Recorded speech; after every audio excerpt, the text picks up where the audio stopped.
ever found yourself in a situation that just absolutely blindsided you and had you questioning whether you could actually trust God? And what was He actually doing in your life? I don't know about you, but I have definitely been there, and I felt like we needed to talk about it. So, if you go to the Word of God and you start to look at all of the biblical figures, all of these historical figures that went through absolute, unimaginable hardships and the ways in which God showed up for them, you'll start to see that God hasn't left us. He is always right there, but sometimes we have to go through the difficulty. We don't get to go around it. We don't get to go over it. We don't get to bypass it. We have to go through it. And the reason for that is because God knows that that is going to build our faith, and it will make us much stronger. It's uncomfortable. I'm not going to sugarcoat that. It's uncomfortable, and it is not my favorite thing to do. But the good thing is that God is always in control, and He never leaves us in the midst of that hardship. He's always right there. He's always in control. And when you're going through the difficulty, He's so close.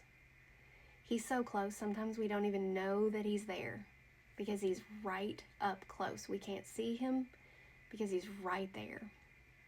And sometimes He's carrying you and you don't even know it.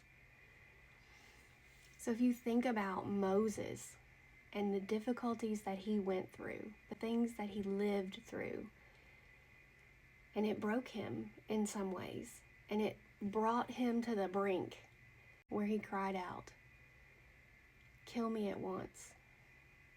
He was done. And I'm sure that we've all been to that, maybe not necessarily that extreme, but we've all been to those places that are so dark and devastating. I mean, Jeremiah cried out, "Cursed be the day that I was born."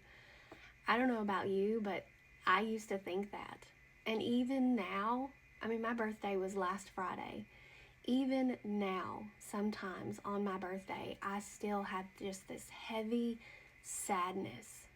And I even asked God this year, why do I feel so sad on my birthday? It's not because the people around me aren't telling me that they love me and they're glad that I'm here. But I have this heaviness that carries me on that day that just weighs on me every year on my birthday. And I don't know why, but maybe it's just something that I've learned.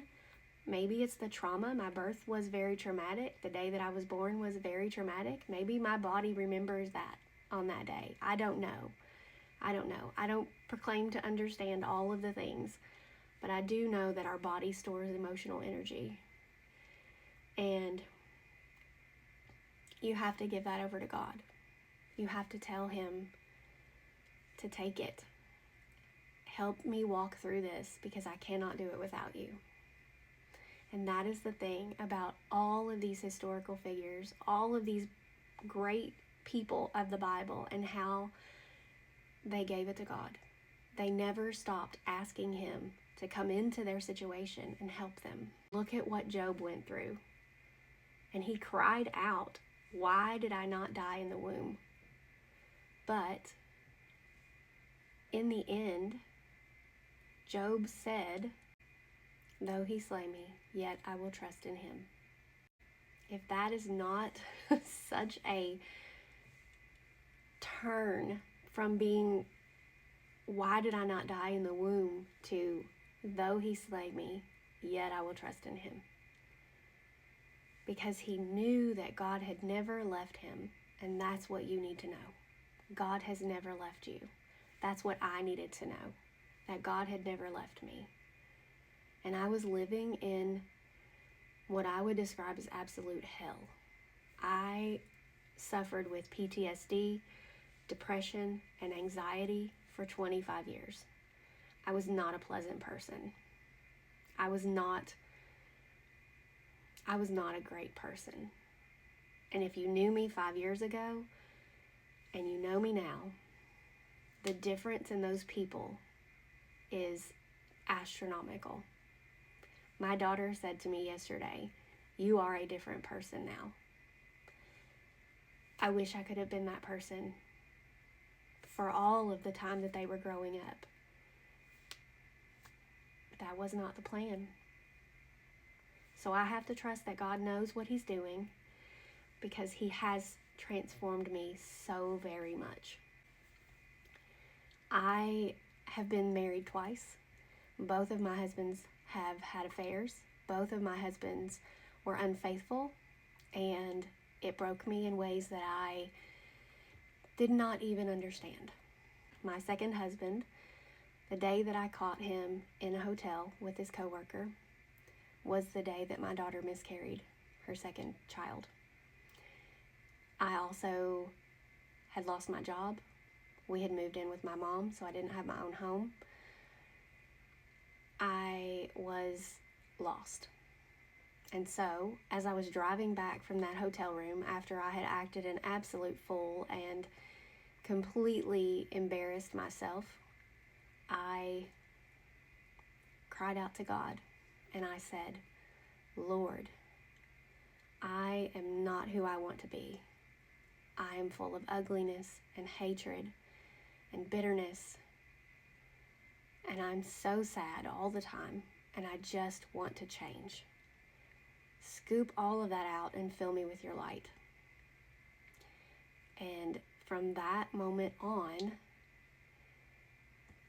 He started to draw me closer, because I was willing.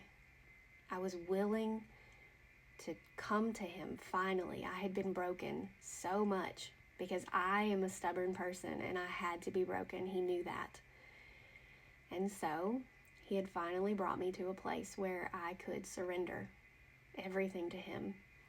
And I spent many nights in my closet crying out to Him and telling Him how I didn't understand what I was going through and why I had to go through this again.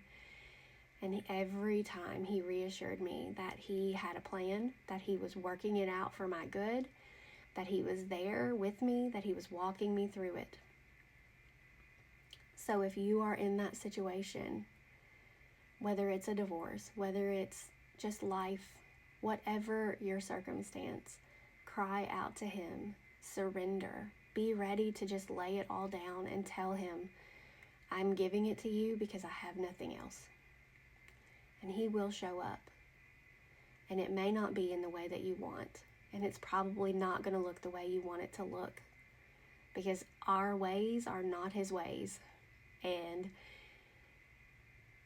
we just have to trust that He is going to carry us through. If He's going to do it for all of those people in the Bible, and He's going to do it for me, and He's going to do it for countless other people in this world, He's going to do it for you too. So you can trust Him. You can lean on Him. Even when you don't understand, take your uncertainties to Him and tell Him, "I don't understand. I need you to help me through it." Because that's it. You've got to go through it. And He knows that. In order to build your faith, you have to go through some difficulties. In the end, God will turn your difficulties into a blessing. We just have to trust Him enough to be willing to go through it with Him. Be patient and wait for Him to work it all out for your good, because He will, just like in Romans 8:28.